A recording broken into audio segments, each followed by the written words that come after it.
एक दिन एक महिला भक्त वृंदावन से बिहारी जी की मूर्ति अपने घर ले आई। घर पर उसका बेटा गोलू बाहर से अंदर आया और उसने माँ से पूछा, माँ ये कौन है? माँ ने कहा, ये हमारे ठाकुर जी हैं और हमारे मालिक भी। अब घर में जब भी कोई नई चीज बनती तो सबसे पहले बिहारी जी को भोग लगाया जाता। पहले ये सब चीजें गोलू को मिलती थी, लेकिन अब सब बिहारी जी को दिया जाने लगा। इससे गोलू बहुत चिढ़ने लगा और मन ही मन ठाकुर जी को कोसने लगा। एक दिन गोलू की माँ ने काम पर जाते हुए उससे कहा, गोलू यमुना जी से मटके में पानी भर कर लाना। गोलू जाते जाते ठाकुर जी से कहने लगा, खाने के लिए तो सबसे पहले तैयार रहते हो, लेकिन काम तो मुझे ही करना पड़ता है। अगर यहाँ रहना है तो काम करना पड़ेगा। ऐसा कहकर गोलू यमुना जी से पानी लाने चला गया। जब गोलू यमुना जी में पानी भर रहा था, उसने देखा कि यमुना जी के अंदर बिहारी जी विराजमान है और कह रहे हैं, ला गोलू मटका हमें दे, हम भर देते हैं। गोलू उन्हें देखकर हैरान हो गया और बोला, नहीं नहीं, मैं अपना काम खुद कर लूंगा। लेकिन ठाकुर जी ने उसके हाथ से मटका ले लिया और उसे भरकर घर ले आए। गोलू यह सब सोचकर डर गया कि अगर माँ को पता चला कि उसने ठाकुर जी से काम करवाया है तो आज उसकी पक्की पिटाई होगी। घर आकर जब माँ ने बिहारी जी को गीले वस्त्रों में देखा तो वह चौंक गयी और बोली, गोलू यह जरूर तेरी शरारत है, तूने ही इन पर पानी डाला होगा। गोलू ने अपनी माँ को समझाने की बहुत कोशिश की, लेकिन माँ ने उसे डांट कर चुप करा दिया और ठाकुर जी के गीले वस्त्र बदलने लगी।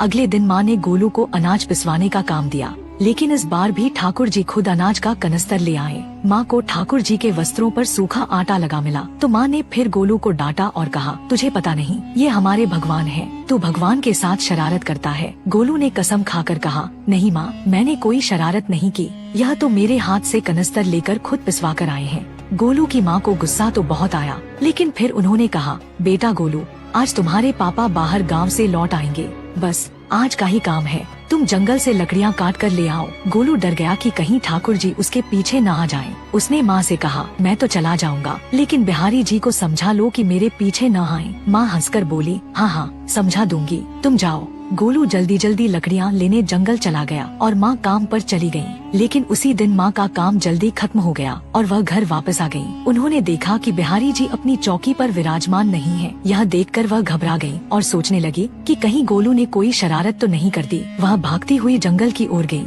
जंगल में उन्होंने देखा कि गोलू के साथ एक इंसान लकड़ियाँ लेकर घर आ रहा है। ध्यान से देखने पर पता चला कि वह बिहारी जी है। यह देखकर माँ हैरान रह गयी। वह जल्दी से भागकर बिहारी जी के पास गयी और लकड़ियाँ उनके हाथ से लेते हुए उनके चरणों में गिर पड़ी। वह बोली, हे बिहारी जी, यह आप क्या कर रहे हैं? आप गरीब का काम क्यों कर रहे हैं? ठाकुर जी मुस्कुराते हुए बोले, हमें तेरे बेटे पर बहुत प्यार आता है। सब लोग हमें भगवान मानते हैं, लेकिन तेरा बेटा ही था जो हमें अपना मानता था। वह हमें डांटता भी था, गुस्सा भी करता था। जो हमें एक बार अपना मान लेता है, हम उसके हो जाते हैं। यह सुनकर माँ भाव विभोर हो गयी और ठाकुर जी के चरणों में सिर झुका लिया।